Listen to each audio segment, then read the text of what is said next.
Saludos. En esta oportunidad presentaremos la exploración superficial del curso correspondiente de Mecánica de Suelos. Los alumnos a cargo somos Campos Rivas Teresa, Chuzón Jiménez Irina, Sarmiento Musayón Irving, Ciesquén Céspedes Kevin, Vidarte Aciu Eduardo, estudiantes de la Universidad Tecnológica del Perú. Es necesario, en el desarrollo de la ingeniería civil, la elaboración de estudios del suelo o laboratorios de tipo experimental en donde se puedan realizar estudios sobre él, para el desarrollo de cualquier proyecto que un ingeniero quiera realizar. Esto es una necesidad que se tiene que contar tanto en la etapa de proyecto como durante la ejecución de la obra que se trate, con datos firmes, seguros y abundantes respecto al suelo con el que se está tratando. Como primer punto tenemos la exploración superficial. Entre ellas tenemos los pozos de prueba o también llamadas calicatas. Este es el método más barato. Los pozos se pueden excavar manualmente o también mecánicamente. Además, se le debe colocar ademes a la excavación si ésta supera el 1.2 metros de profundidad para la toma de la muestra. Se debe tomar en cuenta también la posible presencia de gases venenosos o asfixiantes. Los pozos de prueba proporcionan una visión clara de la estratificación de los suelos y facilitan la toma de muestras de suelo cortadas a mano, evitando así la alteración. Perforación con barrena.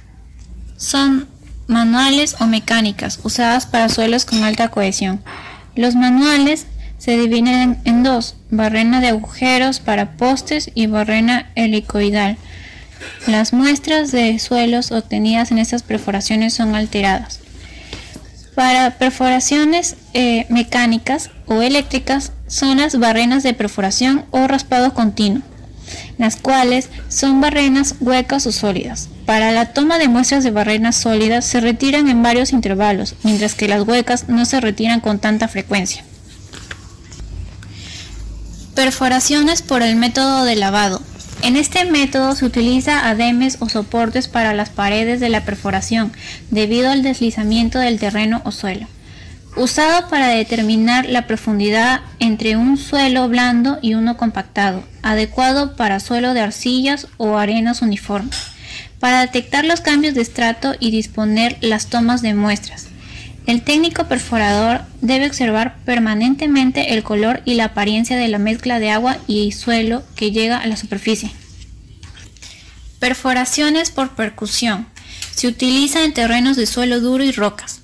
Puede requerir de un ademe o carcasa. Las partículas de suelo recortado son llevadas a la superficie por circulación de agua.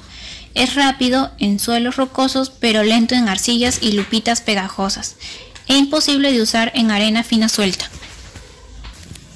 Perforación rotatoria. La perforación rotatoria se usa en arena, arcilla y roca. Se inyecta agua y lodo de perforación para así obtener las muestras. Permite obtener muestras continuas y la velocidad de avance es mayor que la obtenida con cualquier otro método. Por lo tanto, lo hace el método más caro. Programa de exploración del subsuelo. Comprende varios pasos. El primer paso es la recolección de la información preliminar, el cual debe obtenerse información relativa al tipo de estructura para construirse y acerca de su uso general. 2. El reconocimiento. El ingeniero debe siempre efectuar una inspección visual de sitio para obtener información de las siguientes características: la topografía general del sitio, la estratificación de suelos, el tipo de vegetación en el sitio, marcas altas de agua, niveles de agua freática y tipos de construcción cercana. 3. Investigación del sitio.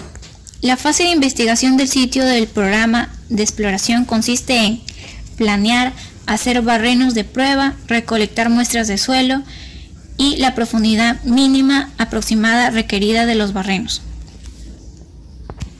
Para cimentaciones, los ingenieros usan las reglas establecidas. En primer punto, se determina el incremento neto del esfuerzo, estimar la variación del esfuerzo vertical efectivo y determinar la profundidad. Procedimientos para muestreo de suelo.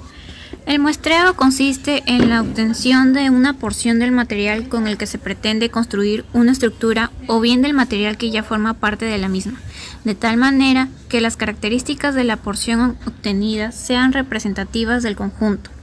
Existen dos tipos de muestras de suelo que se obtienen durante una exploración del subsuelo, las alteradas e inalteradas. Las muestras alteradas son aquellas que están constituidas por el material disgregado o fragmentado, en las que no se toman precauciones especiales para conservar las características de estructura y humedad. No obstante, en algunas ocasiones conviene conocer el contenido de agua original del suelo, para lo cual las muestras se envasan y se transportan en forma adecuada. Las muestras inalteradas son aquellas en las que se conserva la estructura y la humedad que tiene el suelo en el lugar donde se obtenga la muestra. Las muestras inalteradas se obtendrán de suelos finos que pueden labrarse sin que se disgreguen. Muestreo con muestreador de media caña.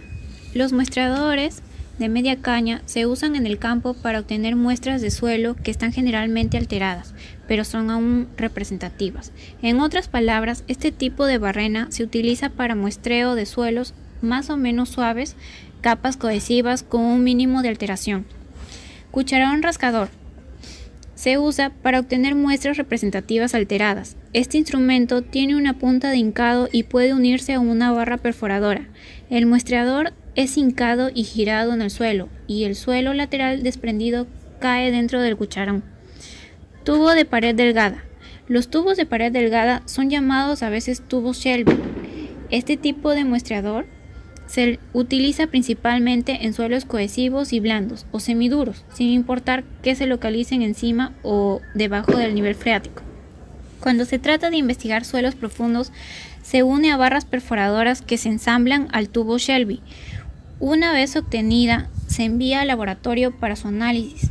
Algunos estudios realizados pueden ser la resistencia a la permeabilidad, comprensibilidad y el esfuerzo de los estratos que forman del suelo, análisis de la consistencia o capacidad relativa de algún tipo de estrato. También tenemos el muestreador de pistón.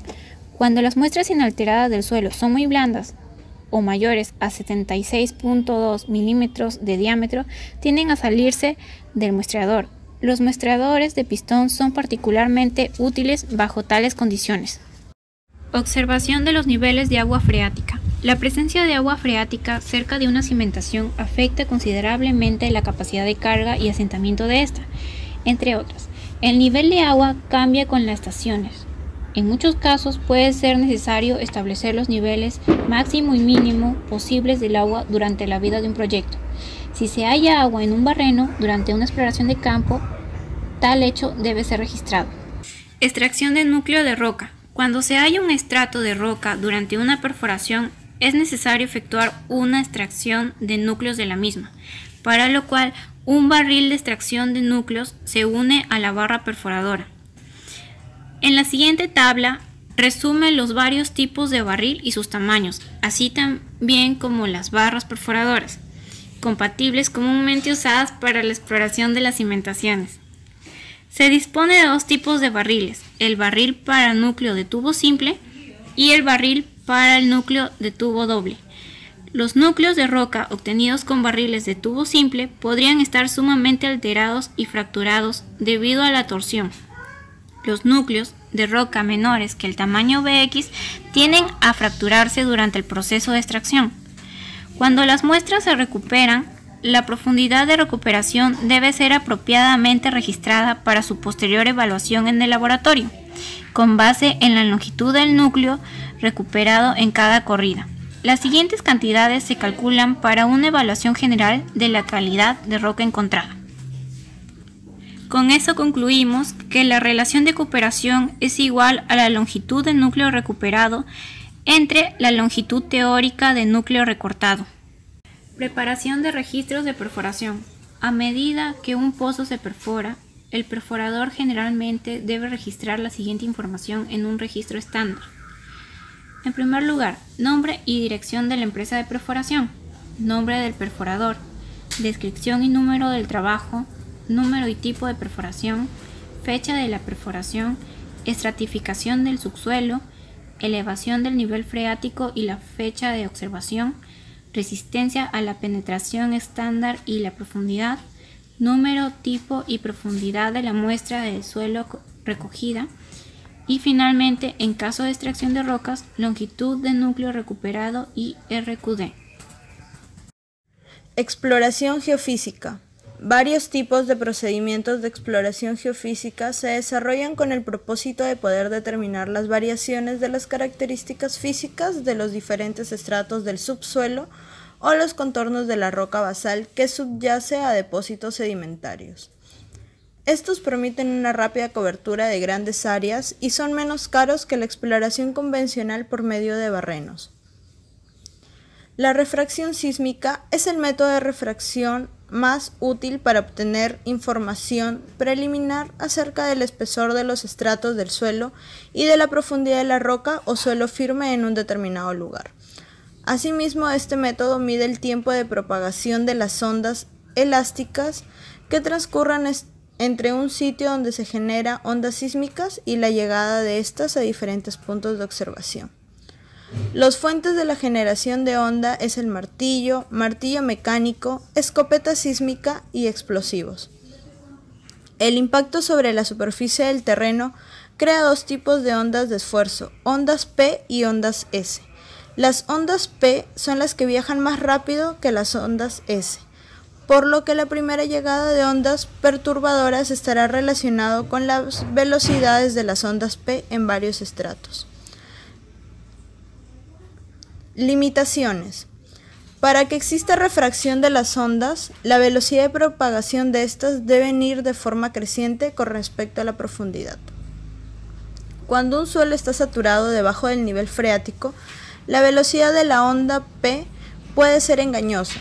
La onda P viaja a una velocidad aproximadamente de 1500 metros sobre segundos a través del agua, mientras que en el caso de los suelos secos y sueltos, viaja a menos de 1500 metros sobre segundos. Resistividad eléctrica. Este método se basa en que los suelos, dependiendo de su naturaleza, presentan una mayor o menor resistividad eléctrica cuando una corriente es inducida a través de ellos. En el campo de la mecánica de suelos se ha usado para determinar la presencia de estratos de roca en el subsuelo. Este método sirve en primer lugar para medir las resistividades a diferentes profundidades en un mismo lugar y en segundo para medir la resistividad a una profundidad a lo largo de un perfil. Las mayores resistividades corresponden a rocas duras, siguiendo las rocas suaves, gravas, compactas y entre otras. Determinación de la permeabilidad hidráulica del suelo. Definimos permeabilidad como la capacidad de un cuerpo para transmitir en su seno el paso de un fluido, sin que dicho tránsito altere la estructura interna del cuerpo. Dicha propiedad se determina objetivamente mediante la imposición de un gradiente hidráulico en una sección del cuerpo y a lo largo de una trayectoria indeterminada. En proyectos de ingeniería y arquitectura, las unidades con las que se expresa generalmente el coeficiente de permeabilidad son centímetros sobre segundos y metros sobre segundos. En los ámbitos de la hidráulica o la hidrogeología es habitual observar notaciones como centímetros sobre día, metros sobre año y similares. Son diversos los factores que determinan la permeabilidad del suelo, entre los cuales los más significativos son los siguientes: granulometría y la composición química del material. Como regla general, podemos considerar que a menor tamaño de grano, menor permeabilidad, y para una granulometría semejante, a mejor gradación, mayor permeabilidad. En cuanto al quimismo, y para el caso de arcillas y limos, la presencia de ciertos cationes es un factor que disminuye la permeabilidad en relación a otros. Prueba del extremo abierto. El primer paso en la prueba del extremo abierto es efectuar un barreno hasta la profundidad deseada. Se hinca luego una funda o ademe hasta el fondo del barreno. Se suministra agua a razón desde la parte superior de la funda y el agua escapa por el fondo. Prueba con obturador. La prueba con obturador puede llevarse a cabo en una porción del barreno durante o al término de la perforación. Reporte de la exploración del subsuelo. Al finalizar todos los programas de exploración de suelos, la muestra de suelo y o roca obtenidas en campo son sometidas a observación visual y pruebas de laboratorio apropiadas. Cada informe debe incluir los siguientes aspectos: el alcance de la investigación, una descripción de la estructura propuesta por la cual se efectuó la exploración del subsuelo, una descripción de la localización del sitio, incluyendo estructuras cercanas, condiciones de drenaje del sitio, naturaleza de la vegetación del sitio y alrededores y cualquier otra característica propia del sitio, aspectos geológicos del sitio, detalles de la exploración en campo como número de barrenos, profundidad y tipo de estos, entre otros. Descripción general de las condiciones del subsuelo determinadas por muestras del suelo y por muestras de laboratorio como la resistencia por penetración estándar, la resistencia por penetración de cono y entre otros. También así las condiciones del nivel freático, las recomendaciones sobre cimentación deben también ser analizados en esta parte del reporte. Y así al final las conclusiones y limitaciones de las investigaciones.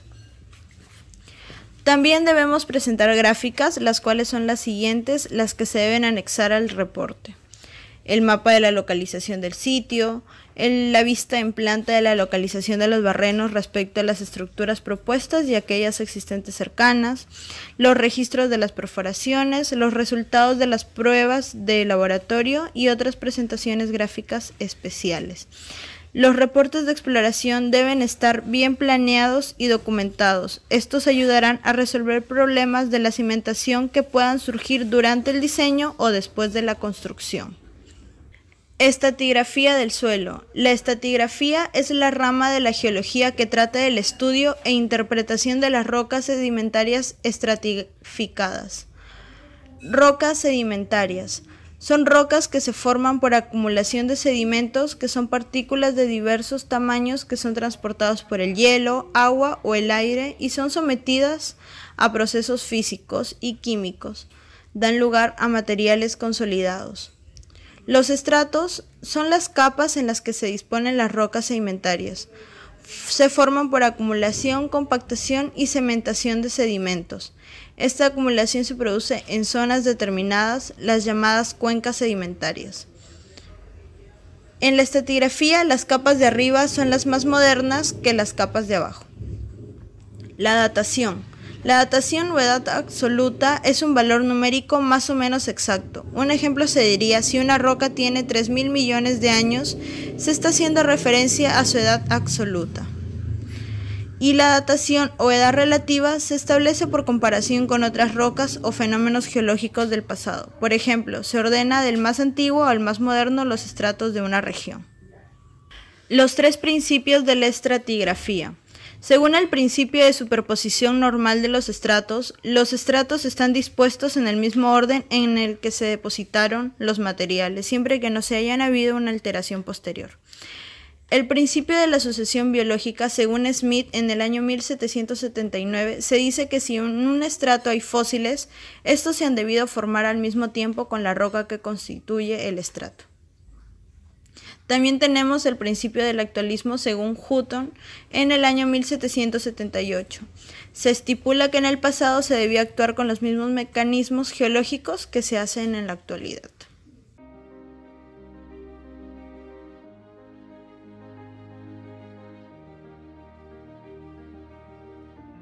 Bien, ahora para determinar la extracción de núcleo de roca, básicamente nos basamos en un ensayo, que es el RQD, que en inglés quiere decir Rock Quality Designation, y quiere decir la designación de la calidad de la roca.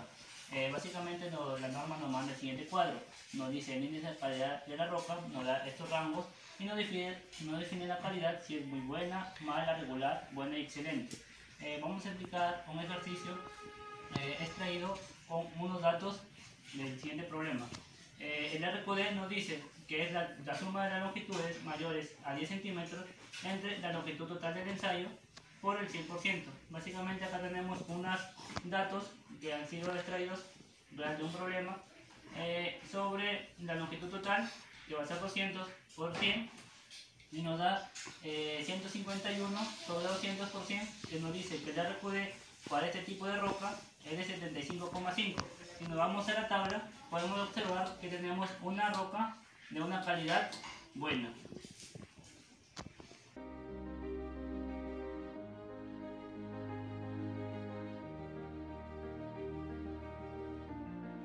Hola, ¿qué tal?